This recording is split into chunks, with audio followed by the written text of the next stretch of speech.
Vous me recevez? Oui, madame. D'accord. Oui. Madame, Oui. فما partie الأخرانية في الشرح. Oui, c'est ce que j'allais dire. C'est ce que j'allais parler de ça, exactement. Alors, je voulais juste commencer par dire que il y a une dernière partie qui a été donnée comme annexe dans le chapitre 2. En fait, c'était juste, j'ai vu de ma part que c'était bien de savoir quelle est l'interprétation géométrique de la différentielle. Donc, j'ai fait une toute petite comparaison avec la dérivée dans le cas d'une fonction à une seule variable. C'était juste une interprétation géométrique. Donc, c'est pas dans le programme, mais je l'ai fait pour que vous voyez un peu à quoi sert la différentielle, bon, à part le fait qu'elle sert, comme on l'a vu, essentiellement dans la résolution des équations différentielles, ici pour la matrice jacobienne. Comment, donc dans cette partie-là, on voit mieux l'interprétation géométrique de la différentielle.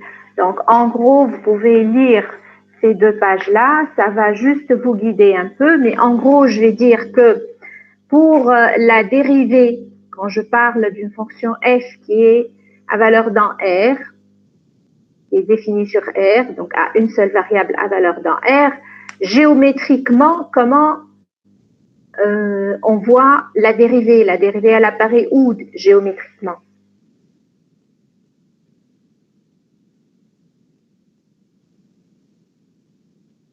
Vous m'écoutez?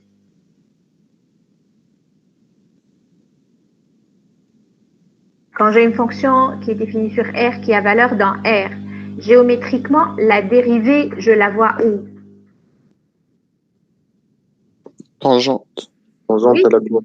exactement. Donc, géométriquement, la dérivée de f en un point x0, elle sert à écrire essentiellement l'équation de la tangente. Je sais que l'équation de la tangente en un point de coordonnées x0, f de x0, ça va être y égale f' de x0 fois x moins x0 plus f de x0.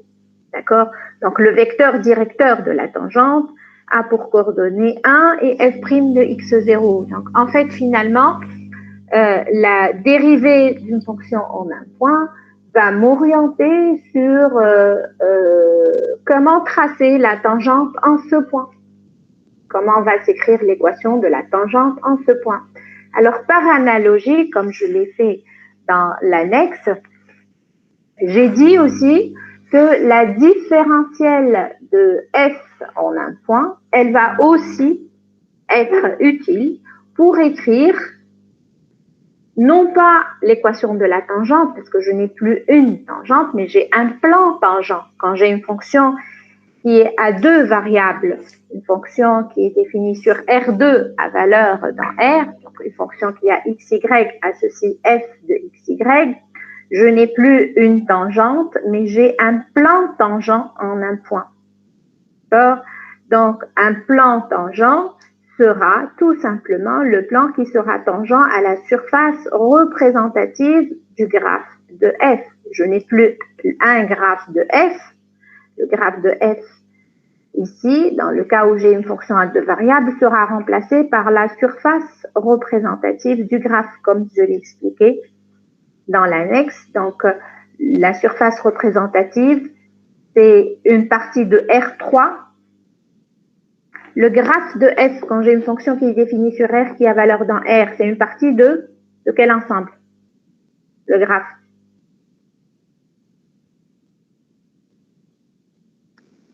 Je vous écoute. Quand j'ai une fonction qui est définie sur R qui a valeur dans R, le graphe, ça va être une partie de quel ensemble?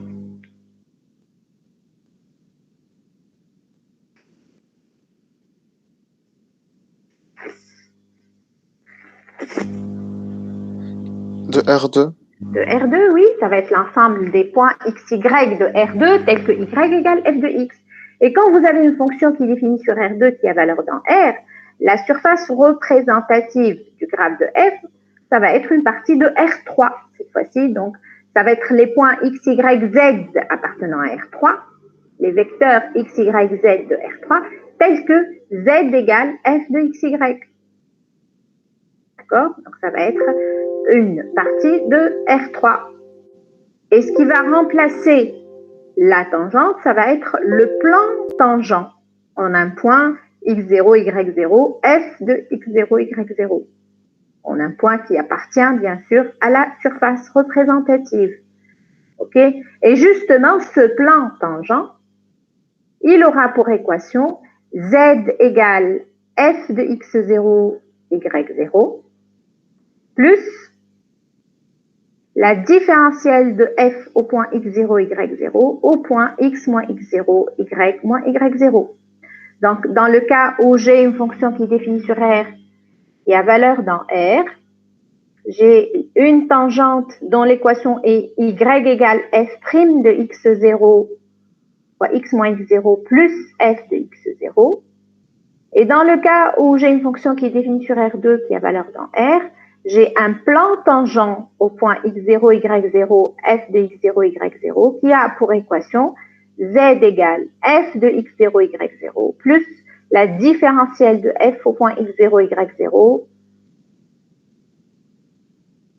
appliquée au point x moins x0, y moins y0. Bien sûr, dans le cas où j'ai une fonction qui est définie sur R à valeur dans R, quand f' de x0 est nul, quand la dérivée est nulle, la tangente, elle est comment?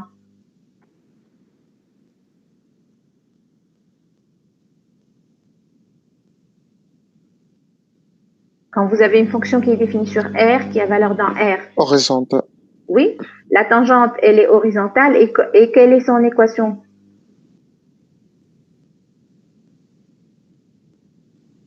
Y égale f de x0. Exactement. Donc, quand la dérivée de la fonction, ce point est nulle, la tangente est horizontale et elle a pour équation y égale f de x0. La même chose, quand la différentielle de f au point x0, y0 est la fonction nulle, donc maintenant quand je parle d'une fonction qui est à deux variables, alors si la différentielle de f au point x0, y0, c'est la fonction nulle, alors dans ce cas-là, le plan tangent au point x0, y0, f de x0, y0 sera horizontal et il aura pour équation z égale f de x0, y0. D'accord? Voilà, j'ai un peu expliqué dans cette partie-là comment je retrouve la différentielle si je veux faire une interprétation géométrique. C'était juste pour votre culture générale. Alors, vous lisez, vous allez comprendre, c'est très bien expliqué. D'accord? Bon, alors, on passe au chapitre 3, le dernier chapitre. Oui.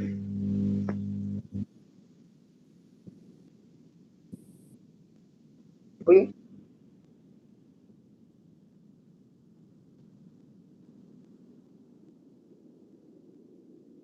Non, parce que de toutes les manières, ces expressions-là, on les retrouve juste en écrivant que grand F égale petit f rond phi.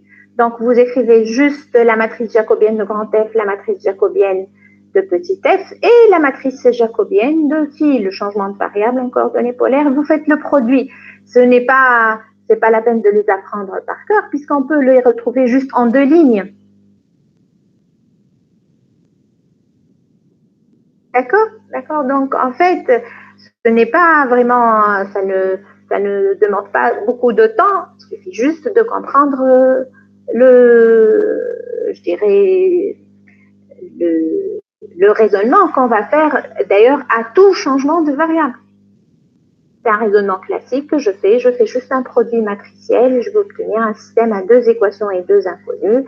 Et en général, vous devez juste voir quelle est parmi ces deux équations celle que vous allez utiliser pour résoudre votre équation différentielle. D'accord? On n'apprend rien par cœur, on retrouve tous les résultats.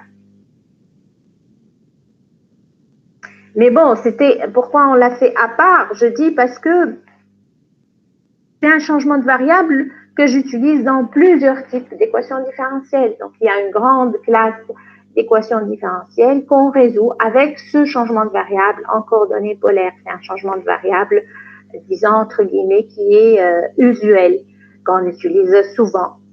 Mais sinon, il fait partie de tous les autres changements de variables possibles.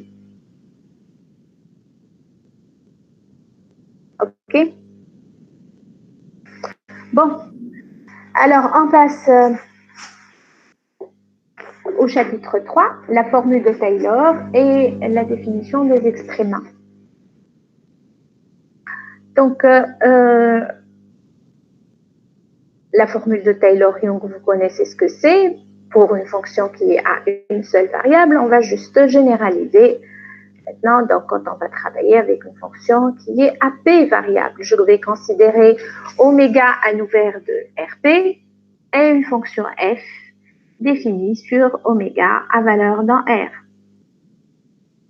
Alors, je sais que si f est différenciable en un point A de oméga, alors ceci se traduit tout simplement par l'existence d'une application linéaire qui est donc continue, notée différentielle de f au point A, qui vérifie la limite suivante qui est nulle.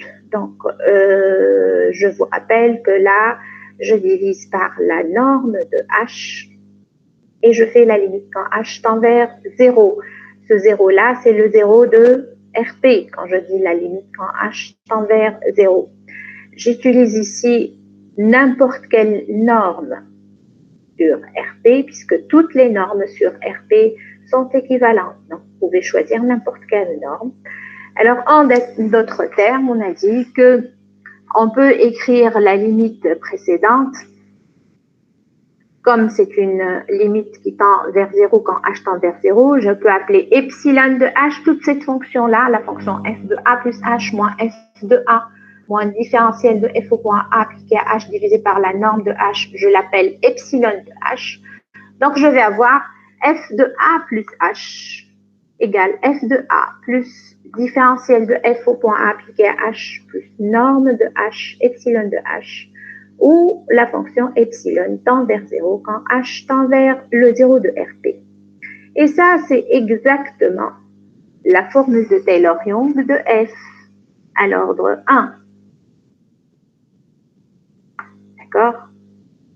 C'est la formule de Taylor-Young de f à l'ordre 1. L'ordre, je le vois où, je le repère où? L'ordre, bien sûr, je le repère dans, ici, la puissance de cette norme de h-là.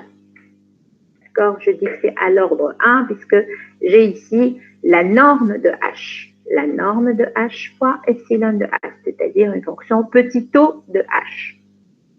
Bon, alors, maintenant, on va voir la formule de Taylor-Young à l'ordre 2. Donc, à l'ordre 2, quand je dis à l'ordre 2, c'est-à-dire, je vais avoir plus la norme de h au carré fois epsilon de h.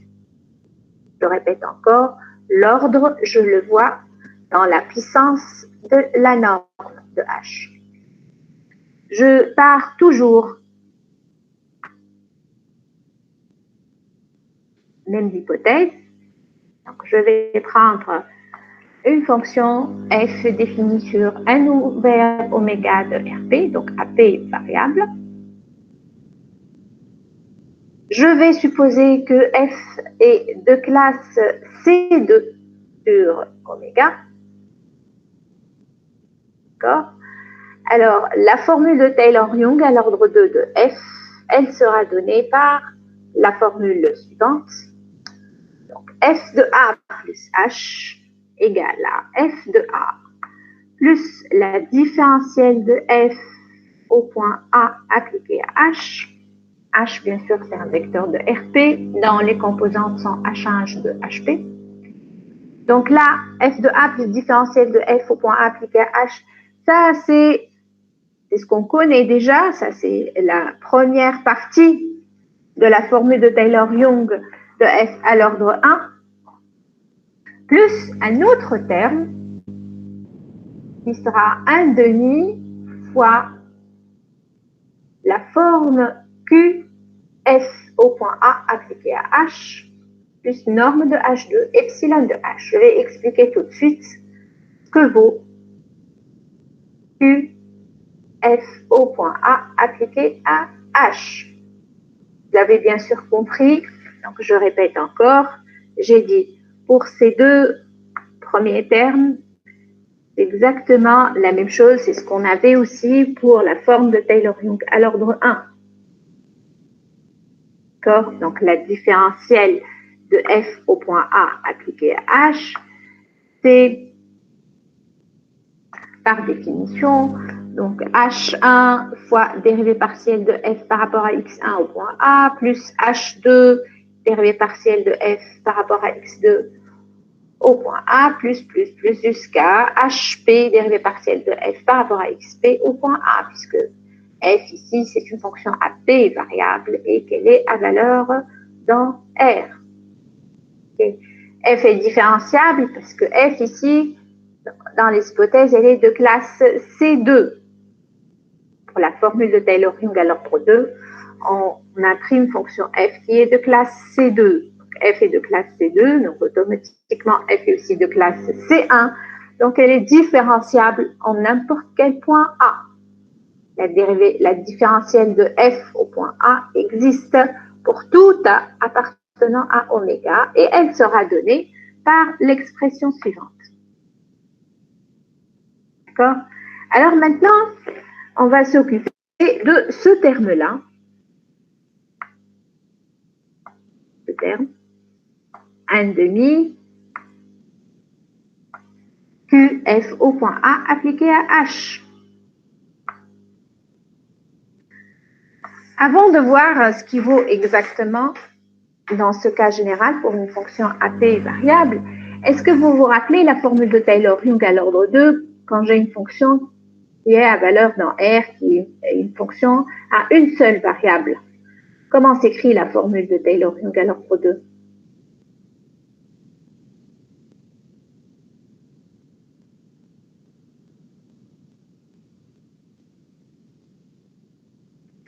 Comment vous écrivez la formule de Taylor-Young à l'ordre 2 pour une fonction qui a une seule variable, f de x, quand vous avez fait les développements limités l'année dernière?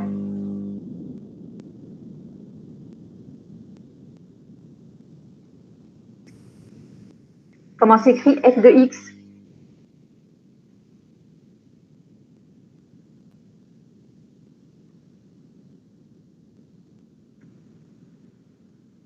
Vous êtes à l'écoute?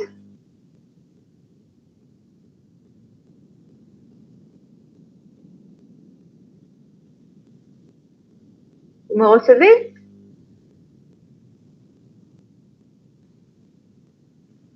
Oui, madame. Oui.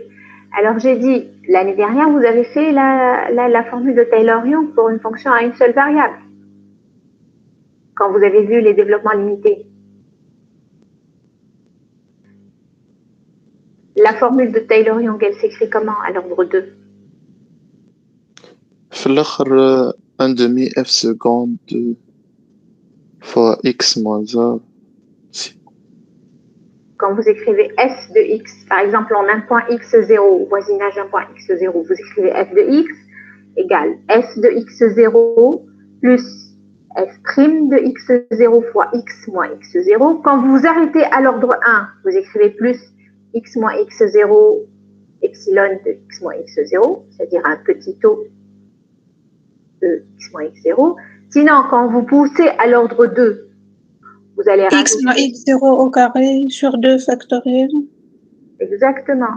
Fois f seconde. Oui, donc vous rajoutez f seconde de x0 sur factoriel 2 fois x moins x0 au carré. N'est-ce pas?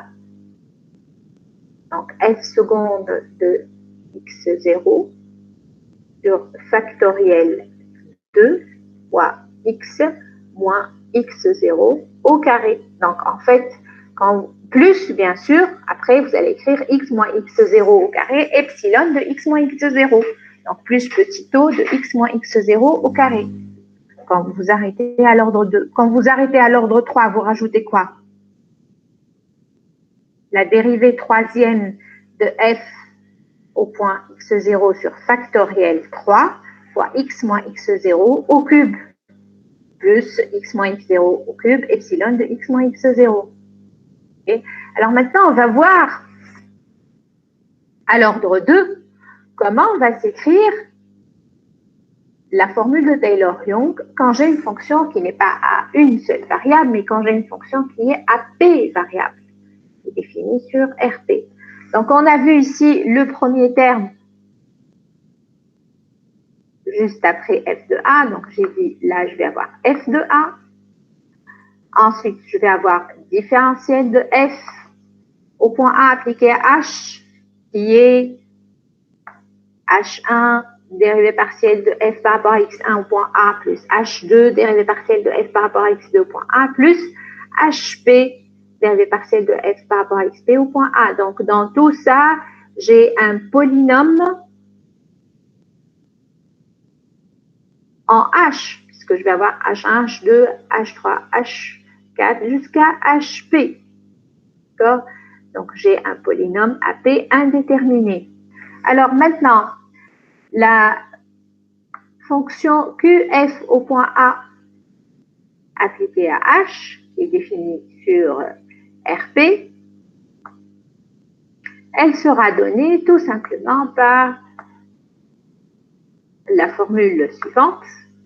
Donc, vous l'avez compris, je vais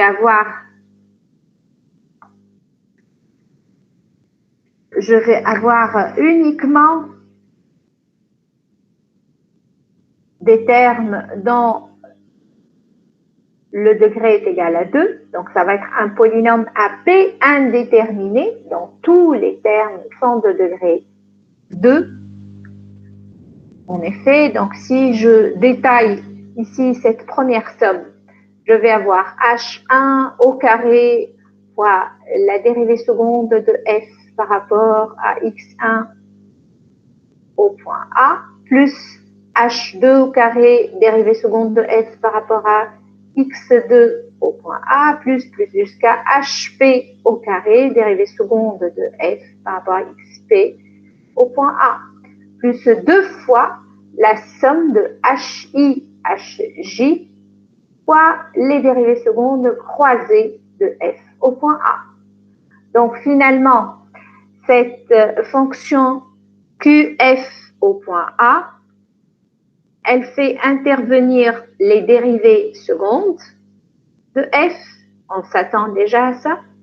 Donc, il y a deux types de dérivées secondes. Il y a les dérivées d2 de f sur dxi au carré, et puis il y a les dérivées secondes croisées. D'accord? Et c'est un polynôme à p indéterminé. Qf point A appliqué à f, c'est un polynôme à p indéterminé, puisque les indéterminés ici sont h1, h2 jusqu'à hp, et tous les termes sont de degré 2. Vous voyez, vous avez un coefficient fois h1 au carré, plus un autre coefficient fois h2 au carré, plus un autre coefficient fois hp au carré, plus 2 fois un coefficient fois h1, h2, un coefficient fois h1, h3, un coefficient fois hi, hj dans le cas général. Et donc, vous avez tous les termes qui sont de degré 2. Bon, alors, ce polynôme-là,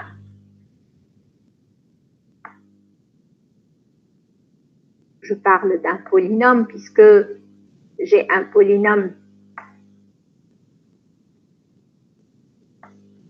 à p indéterminé h1, h2, hp. Donc, ce polynôme-là que je viens de sélectionner ici en bleu, c'est exactement ce qu'on appelle le polynôme de Taylor à l'ordre 2 de f en A.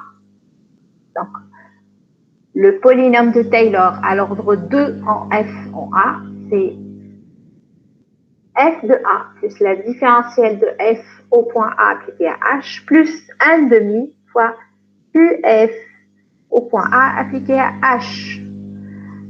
Si on revient à la formule de Taylor-Young à l'ordre 2 que vous avez vu l'année dernière, ça correspond à quoi?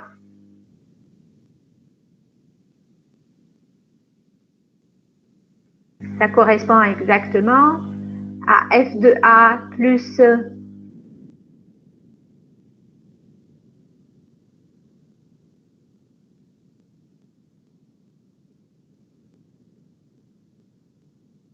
f' de a fois h, n'est-ce pas? Plus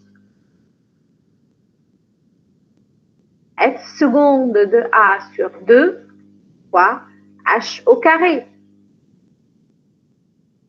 Ok? Donc, si je reviens à la formule de Taylor-Young que vous avez vue l'année dernière, vous allez avoir f de a plus f' de a fois h plus f seconde de a sur 2 fois h carré. Et donc, c'est un polynôme dont le degré est au plus égal à 2. Le degré est inférieur ou égal à 2, le degré de ce polynôme. Ça dépend des coefficients ici. Et les coefficients sont donnés par les dérivées partielles. Les dérivées partielles premières et les dérivées partielles secondes, comme vous le voyez ici. Donc, les coefficients de Q, F au point A appliqué à H sont donnés, comme on l'a vu tout à l'heure, par les dérivées partielles. Donc, je répète la définition du polynôme de Taylor.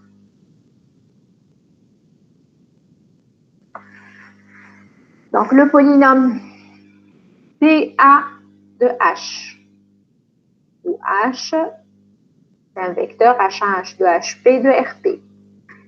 Le polynôme défini par f de A plus différentielle de f au point A appliqué à H plus 1/2 QF au point A appliqué à H est appelé le polynôme de Taylor à l'ordre 2 de f en A. Et son degré, on a dit, il est au plus égal à 2. Son degré est inférieur ou égal à 2. Ce polynôme, je le vois, je le repère dans l'écriture de la formule de Taylor-Young à l'ordre 2. Donc, f de a plus h égale le polynôme p de a au point h plus la norme de h2, epsilon de h toujours, où la fonction epsilon tend vers 0 quand h tend vers le 0 de RP. Donc, plus petit o, que j'ai là, donc la norme de h2 epsilon de h, c'est petit o de h2.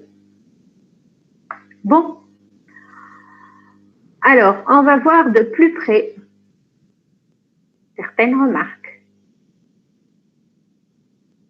Et vous allez mieux comprendre ce phénomène de polynôme de Taylor à l'ordre 2.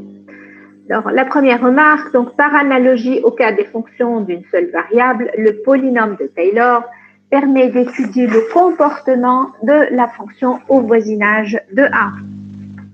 Donc, comme vous l'avez vu l'année dernière, le polynôme de Taylor, quand vous dites que vous écrivez la formule de Taylor-Young à l'ordre 1 ou à l'ordre 2 ou à l'ordre 3, ce que vous êtes en train de faire, c'est d'étudier le comportement de la fonction au voisinage de A. D'ailleurs, ça vous permettait d'avoir des équivalents de la fonction f, ça vous permettait d'avoir des limites de f dans certains voisinages.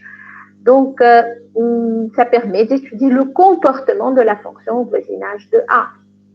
Alors que f au point A, c'est une forme quadratique sur RP, puisque c'est un polynôme à P indéterminé dont tous les termes sont de degré 2.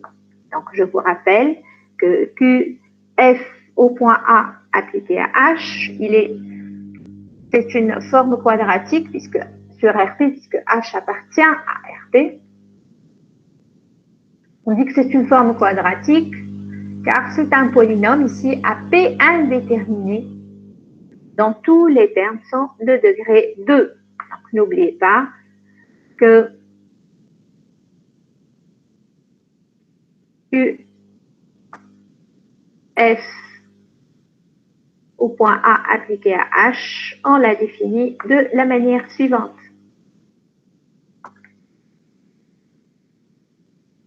C'est un polynôme à P indéterminé dont tous les termes sont de degré 2. Okay. Bon, alors, pour la différentielle de F au point A, on a identifié la matrice jacobienne. On est d'accord. Donc, pour la différentielle de F au point A, je répète encore, on a associé la matrice jacobienne de F au point A, qui n'est autre que la matrice de cette application linéaire différentielle de F au point A appliquée à H. Maintenant, pour la forme quadratique QF au point A appliquée à H, on va aussi associer une matrice qui sera appelée la matrice hessienne de F au point A. Donc, on va associer pour une fonction f définie sur un ouvert oméga de Rp, qui est une fonction de classe C2 sur oméga. Donc, toutes ces fonctions qu'on est en train de traiter sont de classe C2 sur oméga. Je suis en train de considérer la formule de Taylor-Young à l'ordre 2. Donc, je considère une fonction de classe C2 sur oméga. Je vais appeler matrice hessienne de F au point A, qu'on va noter H, grand H de F au point A, la matrice carrée d'ordre B, la matrice carrée de la forme quadratique UF, qui est donnée tout simplement par les dérivées partielles secondes de F. Alors, je vous rappelle que pour la matrice jacobienne de F, on a un point A. Tous ces coefficients, c'était des coefficients qui étaient donnés avec quoi pour la matrice jacobienne?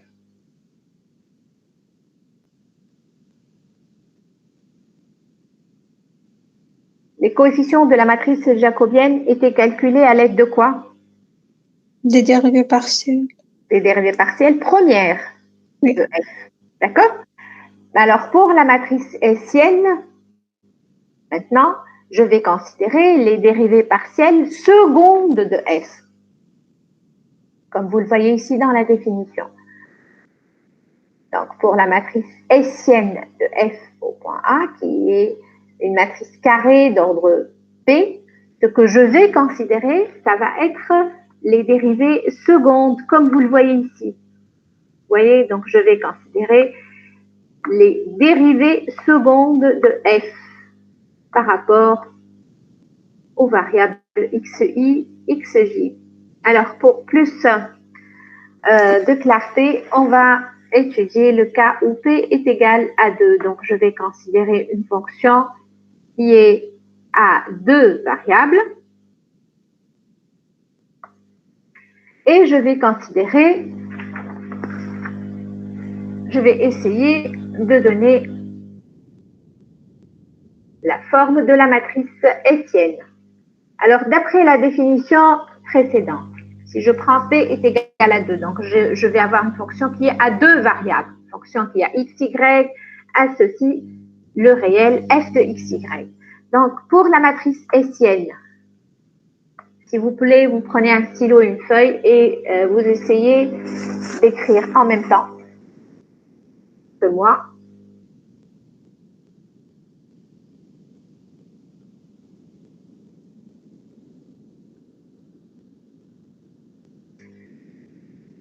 Donc, avant tout, on va identifier cette matrice hessienne. Ça va être une matrice avec combien de lignes, combien de colonnes?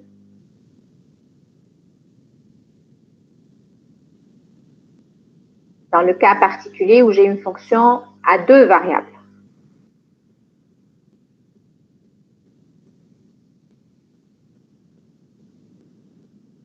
Ça va être une matrice à combien de lignes, combien de colonnes? Je vous écoute. 2 lignes et 2 colonnes. La matrice hessienne, c'est toujours une matrice carrée. C'est une matrice carrée d'ordre P. Donc, je vais avoir une matrice à 2 lignes et 2 colonnes. Alors, on va essayer d'écrire les coefficients, les 4 coefficients de cette matrice hessienne. Donc, on est en train d'écrire la matrice hessienne d'une fonction f en un point A. Donc, A ici, c'est un point de R2. Une fonction f qui est à deux variables. Alors, sur le croisement de la première ligne et la première colonne, je vais écrire quoi? Donc, je vais prendre i qui est égal à 1 et j qui est égal à 1, n'est-ce pas? Je suis en train de calculer le coefficient qui se trouve sur la première ligne et la première colonne. Donc, je vais écrire quoi sur ce coefficient-là?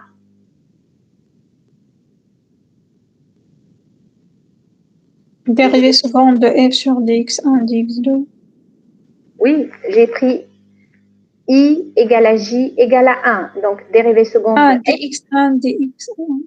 c'est-à-dire dx au carré. Ici, x1, c'est x et x2, c'est y, hein? Puisque j'ai une fonction à deux variables, x et y tout simplement. Les variables x1 et x2 seront tout simplement les variables x et y, puisque j'ai une fonction à deux variables. Donc, sur le premier coefficient qui se trouve sur l'intersection de la première ligne et la première colonne, je vais écrire d2 de f sur dx au carré au point A. Est-ce que vous êtes d'accord? Oui. Oui. Donc, écrivez ce coefficient. Maintenant, sur le deuxième coefficient qui se trouve sur la première ligne et la deuxième colonne. Première ligne et deuxième colonne. Je vais écrire quoi? Dérivée seconde de f sur dx dy. Exactement. Donc, i est égal à 1 et j est égal à 2. Je vais avoir d2 de f, dérivée seconde de f, par rapport à dx, dy au point A. D'accord? Donc là, vous avez le deuxième coefficient, le coefficient qui se trouve sur la première ligne et la deuxième colonne. Alors maintenant, le troisième coefficient. Donc, le coefficient qui se trouve sur la deuxième ligne, première colonne. Je vais écrire quoi? Deuxième ligne, première colonne.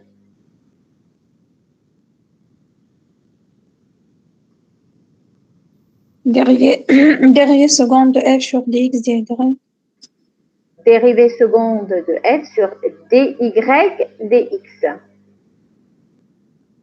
dy dx, puisque je suis sur la deuxième ligne. Donc, i est égal à 2 et j est égal à 1. Deuxième ligne, première colonne. Donc, dérivée seconde de f par rapport à dy dx au point A. Et maintenant, le dernier coefficient, le coefficient qui se trouve sur la deuxième ligne, deuxième colonne, je vais écrire Dérivée seconde de f par rapport à dérivée seconde de y. exactement d2f sur dy2 au point A. Donc, je répète, la matrice hessienne de f en un point A, dans le cas particulier où P est égal à 2, ça va être d2 de f sur dx2 au point A et d2 de f sur dy2 au point A sur la diagonale. Vous êtes d'accord? Et de part et d'autre de la diagonale, je vais avoir d2 de f sur dx dy au point A et d2 de f sur dy dx au point A. Or, que pensez-vous de ces deux dérivées secondes croisées? Je vous écoute. Elles sont égales. Elles sont égales. Voilà, elles sont égales parce que j'ai une fonction qui est de classe C2. J'ai une fonction qui est de classe C2 sur oméga, donc elle est aussi de classe C1 sur oméga. Donc, d'après le théorème de Schwartz qu'on a déjà vu auparavant, je sais que les dérivées secondes croisées seront égales. D'accord? Donc, les deux coefficients qui se trouvent de part et d'autre de la diagonale de cette matrice seront égales. Alors, appelez maintenant, écrivez s'il vous plaît, appelez petit r égale la dérivée seconde de f par rapport à x2 au point A. On va l'appeler petit r, ce coefficient. Appelez petit t la dérivée seconde de f par rapport à y2 au point A. Appelez-le petit t. Et appelez petit s la dérivée seconde croisée. Donc, on va appeler petit s la dérivée seconde de f par rapport à x, par rapport à y. Donc, finalement, la matrice hessienne, de f au point A, elle va s'écrire RS sur la première ligne et ST sur la deuxième ligne.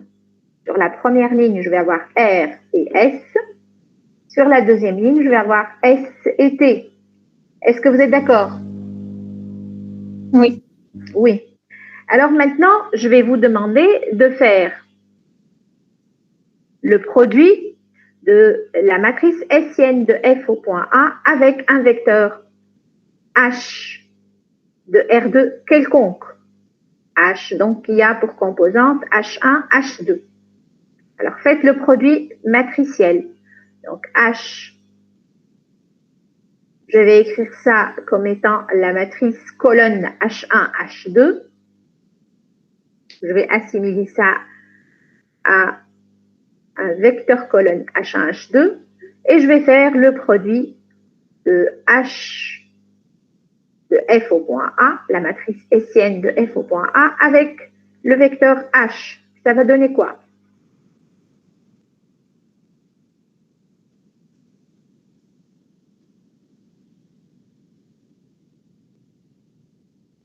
Ça va donner quoi?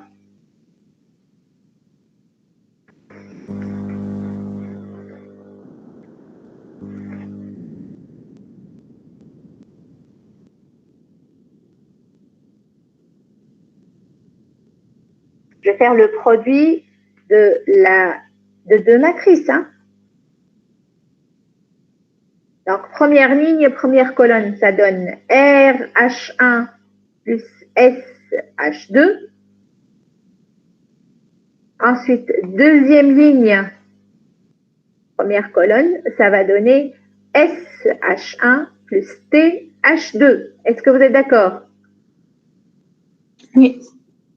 Donc, je répète, la matrice hessienne de F au point A fois H va donner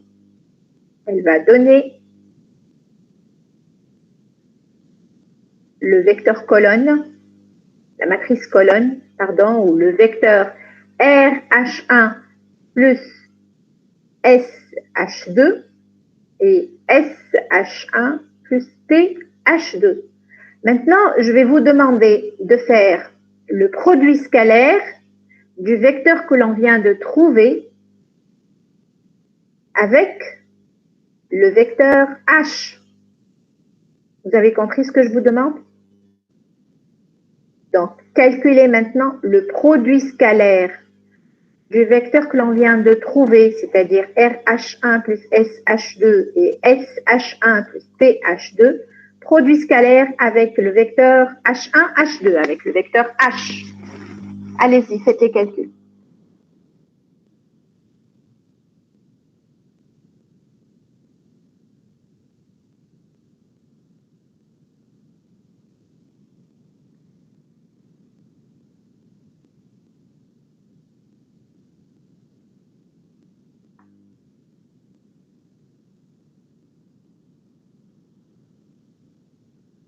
Ça y est?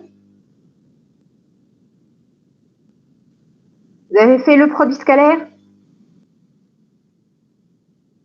Oui. Oui, alors ça vous donne combien? RH1 carré plus TH2 carré plus SH1H2. Plus 2 fois SH1H2. En plus 2 fois. D'accord? Donc, ça va faire, quand vous faites le produit scalaire, ça va vous donner RH1 au carré plus TH2 au carré plus 2SH1H2. D'accord? Alors, n'oubliez pas que R, c'est la dérivée partielle seconde de F par rapport à X au carré. N'oubliez pas que T, c'est la dérivée seconde de F par rapport à Y au carré.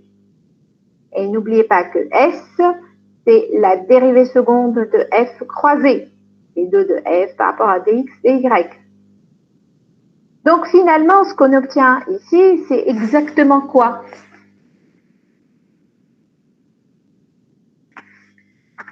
C'est exactement ce qu'on a appelé la forme quadratique Q de F au point A, appliquée à H, n'est-ce pas? On a obtenu RH1 au carré plus TH2 au carré plus 2SH1H2. Ça, c'est exactement ce qu'on a appelé Q de F au point A appliqué à H. Donc, en fait, cette matrice hessienne, elle sert à exprimer la forme quadratique. Alors, je récapitule ce qu'on avait déjà fait. Donc, si je prends une fonction f à deux variables, bien sûr de classe C2, et si je pose R, S et T, les dérivées secondes comme défini tout à l'heure, donc R, la dérivée seconde de f par rapport à x2, la première variable au point A, T, la dérivée seconde de f par rapport à y2 au point A, et S, la dérivée seconde de f croisée, dx, dy. Donc, on a déjà donné et calculé cette matrice hessienne. On a vu que la matrice hessienne de f au point A, ça va être la matrice suivante. Et on vient aussi de dire que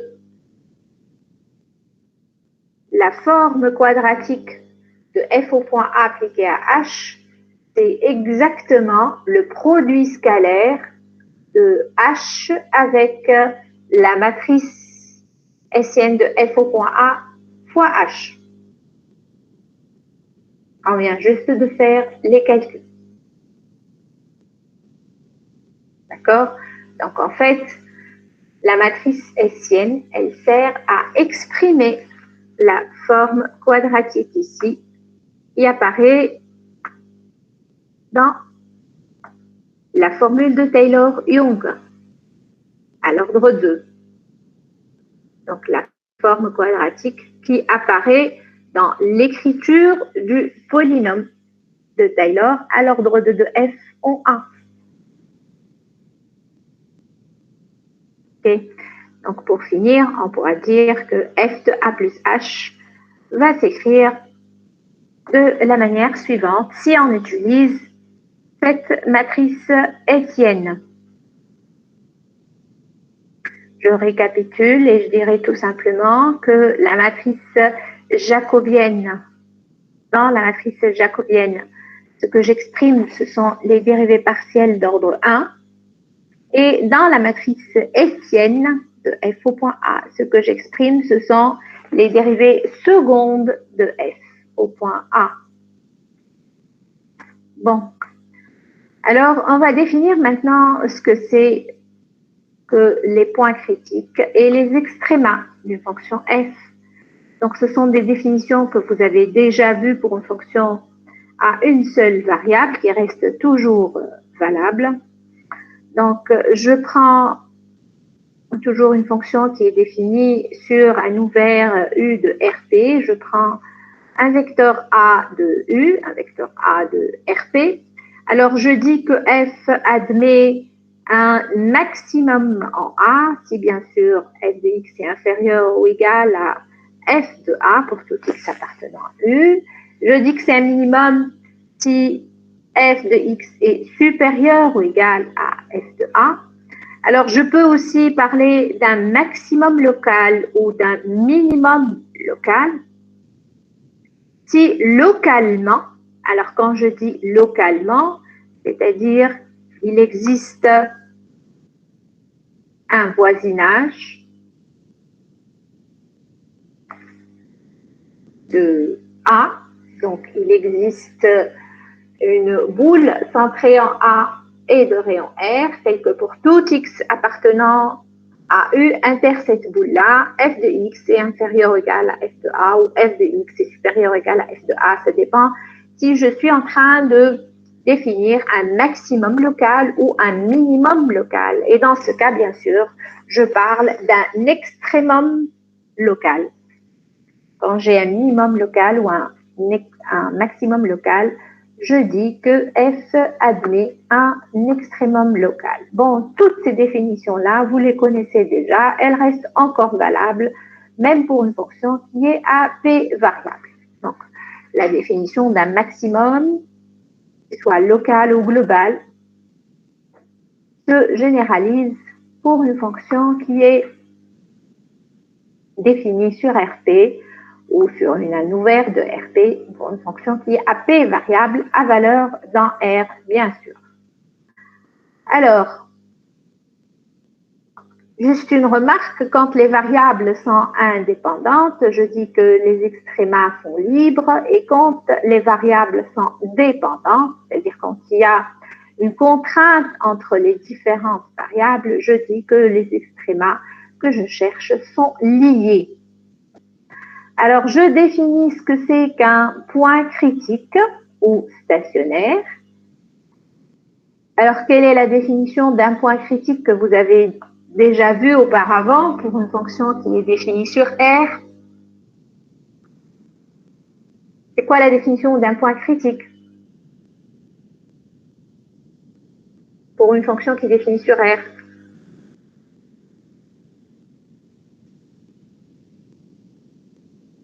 Quand est-ce que je parle d'un point critique? Vous me recevez? Dérivée est nulle. Oui, tout simplement, je dis que c'est un point critique si la dérivée en ce point s'annule. D'accord? Alors maintenant, ce qui va remplacer la dérivée, dans le cas où j'ai une fonction de classe C1, c'est bien sûr la différentielle de f au point A. Donc, si je prends une fonction f qui est définie sur un ouvert U de RP qui a valeur dans R, fonction de classe C1, je dis que A est un point critique si la différentielle de f au point A est identiquement confondue avec la fonction nulle. Donc, si la différentielle de f au point A, c'est la fonction nulle. Alors, quand je dis la différentielle de f au point A, c'est la fonction nulle, c'est-à-dire que toutes les dérivées partielles de f par rapport à toutes les variables, x1, x2 jusqu'à xp, au point A est égal à 0. D'accord? Donc, n'oubliez pas que la différentielle de f au point A appliquée à h, c'est la dérivée partielle de f par rapport à x1 au point A fois h1, plus la dérivée partielle de f par rapport à x2 au point A fois h2, et ainsi de suite, jusqu'à la dérivée partielle de f par rapport à xp au point A. Donc, si c'est la fonction nulle, ça veut dire que toutes ces dérivées partielles au point A sont nulles.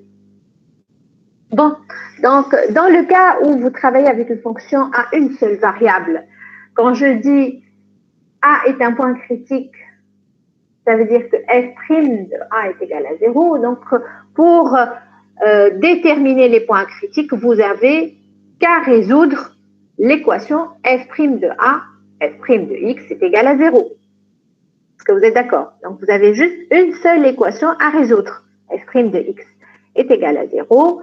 Et les solutions de cette équation seront les points critiques de f. Alors maintenant, quand vous avez une fonction à p variable, vous n'avez plus une équation à résoudre, mais vous avez Combien d'équations à résoudre? P équation. Vous avez P équations à résoudre.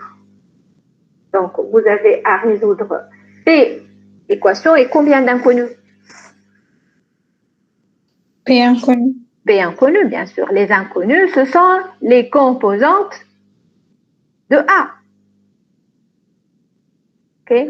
Donc, là, vous lisez, c'est écrit « Rechercher les points critiques ou stationnaires ». Je dis que c'est un point critique ou un point stationnaire d'une fonction numérique, P, f à P variable, revient à résoudre un système qui n'est pas linéaire en général, un système à P équations et P inconnu. P équation parce que tout simplement, je vais avoir dérivée partielle de f par rapport à x1 au point A est égal à 0, dérivée partielle de f par rapport à x2 au point A est égal à 0, jusqu'à la dérivée partielle de f par rapport à xp au point A qui est égal à 0. D'accord? On va le faire d'ailleurs sur un exemple tout de suite, vous allez mieux comprendre. Alors, il y a un théorème que vous connaissez déjà, dans le cas d'une fonction à une seule variable, mais qu'on va généraliser. Donc, si j'ai une fonction qui a P variable de classe C1, si f admet un extrémum local en A, alors nécessairement A est un point critique de f. Donc, si vous avez un minimum ou un maximum en A, alors nécessairement A est un point critique de f. C'est un résultat que vous connaissez, n'est-ce pas? Dans le cas d'une fonction à une seule variable, vous dites quand vous avez un minimum ou un maximum, alors nécessairement la dérivée de f au point A est nulle. Alors attention, ce théorème donne une condition nécessaire, mais qui n'est pas suffisante pour la réalisation d'un extrémum. Je dis c'est une condition qui est nécessaire.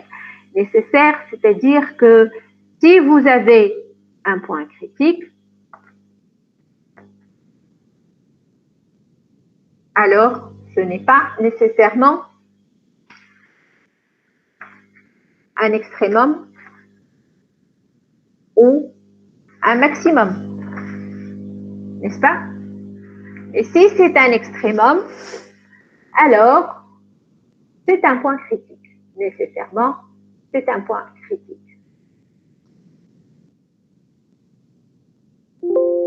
Je vais vous rappeler un exemple qu'on vous a toujours donné, je suis sûre et certaine, pour cette condition nécessaire, pour montrer que ce théorème donne une condition qui est nécessaire mais pas suffisante. Je reviens toujours au cas que vous avez étudié auparavant. Prenez par exemple la fonction f de x égale x au cube. La fonction f qui est définie sur R, qui a valeur dans R, la fonction qui a x associe x au cube. Vous la tracez, la fonction f de x qui est égale x au cube. Que pensez-vous de la dérivée en zéro? Nul. Mais elle ne change pas. Voilà.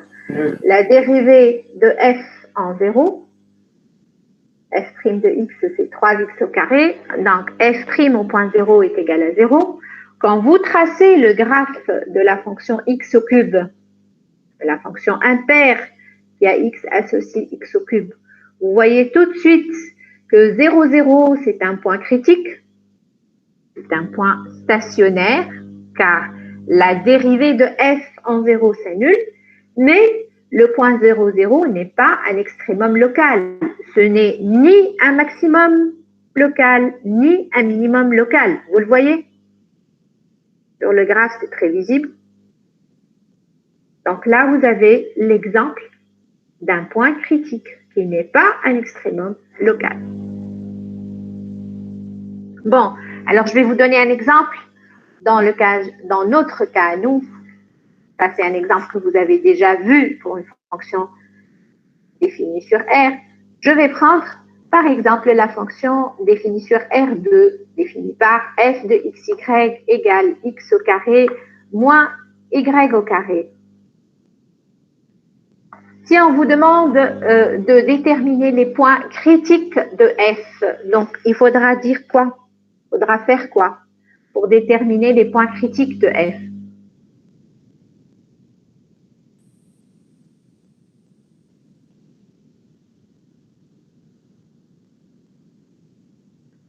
On a dit un point critique, il est défini comment?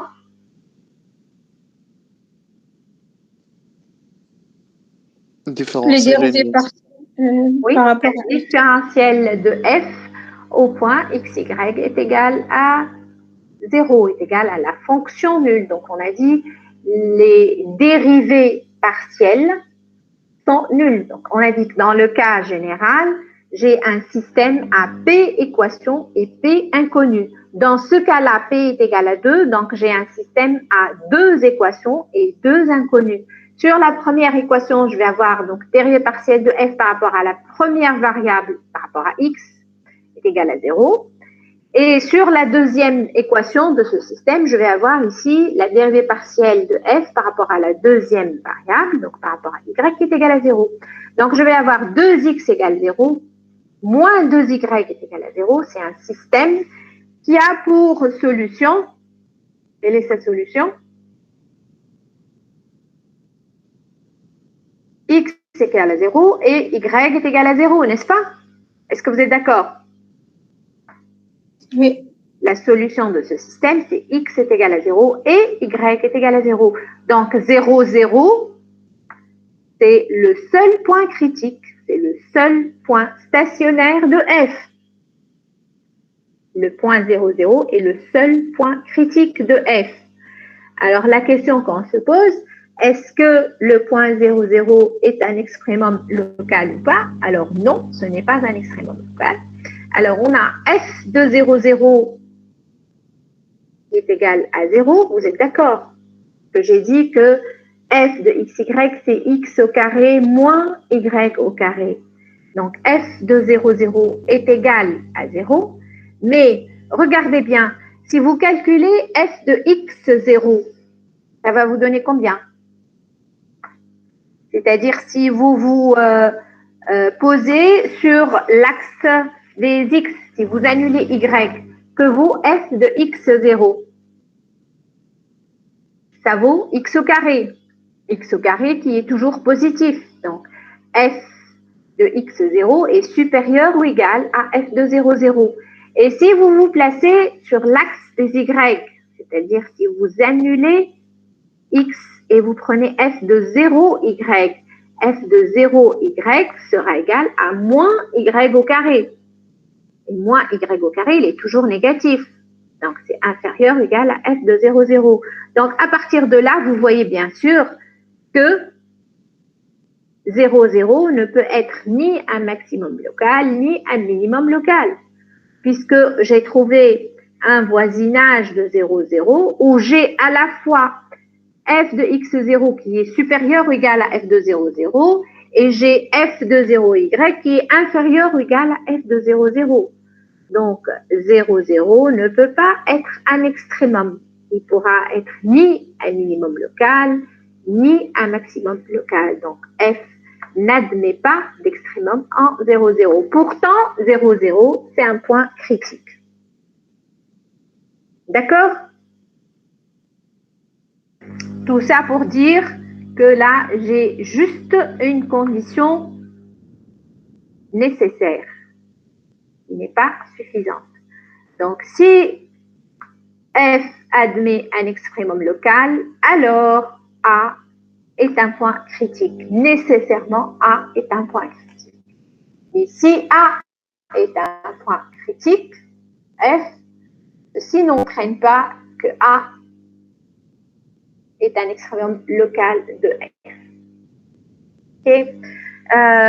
Pour terminer ce cours, je vais juste vous montrer graphiquement ce qu'on était en train de dire pour la fonction x carré moins y au carré.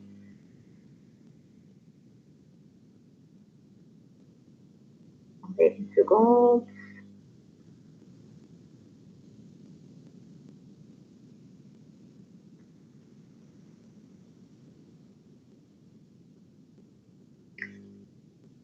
Alors voilà.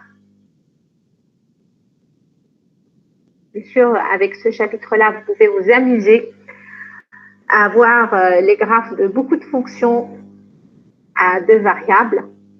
Donc, par exemple, si je prends x au carré moins y au carré, vous avez là le graphe de cette fonction-là. Et en plus, avec les logiciels maintenant qui existent, vous pouvez voir ce graphe sous différents angles. Donc, vous pouvez changer aussi de repère et voir comment se comportent ces graphes-là, ces surfaces représentatives de ces fonctions-là. Donc, vous voyez par exemple ici que le point 0, 0, vous le voyez sur le graphe ici, que le point 0, 0 ne pourra être ni un minimum local, ni un maximum local, parce que localement, vous avez des points de R2 tels que leur image est positive, et vous avez aussi des points de R2, bien sûr voisins toujours de 0, 0, dont l'image est inférieure, dont l'image est négative, donc dont l'image est inférieure à f de 0, 0. Bon, alors je vais m'arrêter là pour ce cours aujourd'hui. On terminera ce cours la semaine prochaine. Je vais mettre donc ce cours-là sur la plateforme, vous allez le trouver. Je vais vous demander pour la semaine prochaine de faire les exercices 1, 2 de la série 4. Donc, vous aurez aussi la série 4 sur la plateforme et faites, s'il vous plaît, sérieusement les exercices 1 et 2 de la série 4. D'accord? Oui, madame. Ok. Donc, n'oubliez pas les exercices 1 et 2 de la série 4 pour la semaine prochaine. Alors, je vous dis bonne fête, Shalayt comme Mabrouk, et à la prochaine fois.